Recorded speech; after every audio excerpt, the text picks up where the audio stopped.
My brothers and sisters in Christ, today's readings have a very funeral-esque feel to them, which may seem strange. In the first reading, both the first reading and the responsorial psalm today are both amongst the most frequently chosen of the funeral readings that families pick. Why? Because they're very comforting passages. And yet, if we look at Psalm 23 as the interpretive key, we can see why these readings are not appropriate just for funerals, but in fact for the beginning of Advent, where we find ourselves. Psalm 23, perhaps the most famous of all the Psalms, "The Lord is my shepherd, there is nothing I shall want." We hear the progression of the images of what the Good Shepherd does, how the shepherd cares for us, attends to our needs.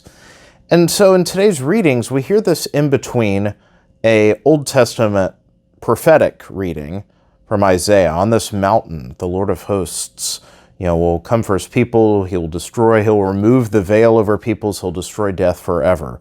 It's very much a reading about future culmination of the Lord's care, whereas the gospel passage in the multiplication of the loaves and fishes, as well as his tending to the sick, and his heart is breaking, like he sees the people are like sheep without a shepherd.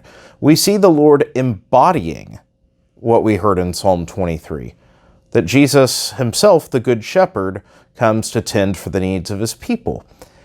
And in Advent, we always stand in this tension of the already but not yet. So, as we say, Advent is all about preparing for the Lord's coming, but in fact preparing the coming in three different ways. One, which is the past tense coming of Jesus and his nativity at Christmas. Of course, that was future tense for the prophet Isaiah, but past tense for us. We also prepare for his second coming at the end of time, the final culmination of things, and we talk about the coming right now, that the Lord in his grace constantly approaches us. That's something that's not just in the past and future, that's now and in every moment. And so this tension is that the salvation of God is unfolding in the same way, in this already but not yet. And that Jesus in the gospel passage comes to his people. He's healing the sick people. He feeds the hungry there. And yet Jesus doesn't cure world hunger in that moment. He doesn't make all illness in the world go away.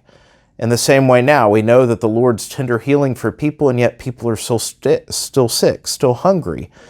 The Lord's victory over death and the grave right now is victory over spiritual death. In our baptism, we're spared, even though our body decays and dies, even though we're still afflicted, we still feel needs, we suffer because of the presence of sin. The Lord has the final word for spiritual life in him until the culmination and the end of things, the bodily resurrection, when all things will be restored as they're supposed to be. And so at funerals, we look to these readings of hope while we also grieve the reality that death is still present in our midst. Our loved ones pass from us. We feel great grief and absence. And yet, the Lord's salvation is present even now. We entrust the souls of our loved ones when they die to him, knowing that his mercy is not just something waiting in the future, but it's now, as it is for each of us. And so, during this first week of Advent, it's important that we look at this, that the promise of the Lord's great love and his victory, as we look forward to it, but that we also realize that the Lord, his salvation was initiated in his coming, in the incarnation, when he takes flesh at Christmas. The plan of salvation in that springs to action, and what he's already done and what he does for us in each and every moment. The invitation of his grace is his saving action present right now. Right now, the Lord is my shepherd. There is nothing I shall want. That's not just a future promise. Those are words for now.